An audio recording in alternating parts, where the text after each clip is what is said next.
You see all of the weather that they're having there, having to cancel some of the competitions today, and here we are. We have this great weather today. Who would have thought too much snow for the Winter Olympics is a problem around there? Well, you know, that was our issue several weeks ago. I don't think we're completely done with that issue yet, as you'll see here in my 7-day. But before the end, we've got something else we may need to monitor here heading into Thursday evening. So here's what to expect as we look forward. We've got some scattered showers tomorrow that very well could be followed up tomorrow afternoon by near record-breaking warmth as temperatures soar after any early showers tomorrow well into the 60s, talking about mid to upper 60s.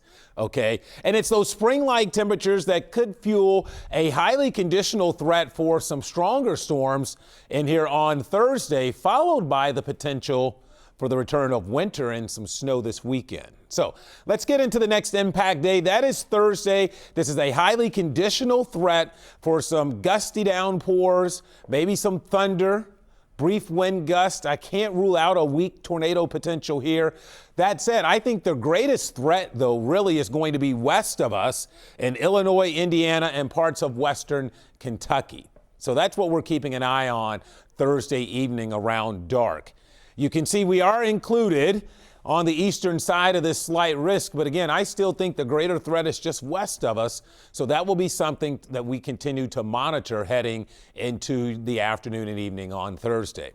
Here's how it looks on Futurecast. Here's your early shower threat tomorrow. Not a lot of rain, okay, but some showers around the first half of your Wednesday. Then we should see some sun break out. It turns windy. It's going to feel maybe more like a late March, early April afternoon by the time you head home tomorrow. It is quiet overnight Wednesday into Thursday morning. We'll need to keep an eye out for some showers early Thursday, I think, across the area. But what I want to show you here is how things are relatively tame during the day until it's close to dark, when I think there could be severe storms out to the west of us. The issue is this activity will be coming east at a less favorable time during the evening Thursday night. So that's why I say it's highly conditional. We'll see how that plays out, and then the threat ends overnight. As we've been discussing the past several days, what could be our saving grace here is the lack of instability, as it still appears to remain marginal at best, despite having some other key ingredients there.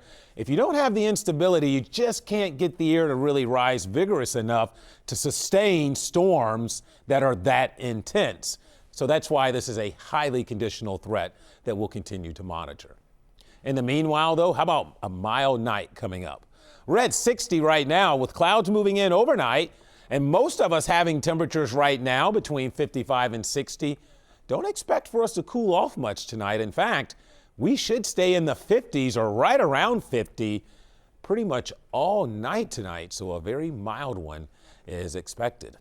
In fact, breezes will begin to crank up some late tonight, mostly cloudy. Tomorrow, we top out at 67. 68 is the record high for tomorrow, so we'll certainly be in the ballpark with that after some showers early in the day. Again, I think by lunchtime, things are improving and we're seeing some sun in the afternoon. Here's your 7-day forecast. 67 Wednesday, 65 Thursday.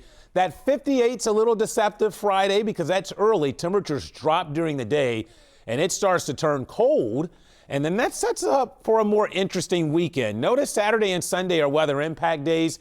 Nothing set in stone right now, but there is a clear indication and trend that winter wants to make a comeback this weekend with some type of transition from rain to snow that could bring us some accumulations in here Saturday and the Sunday. So look at those temperatures into next week.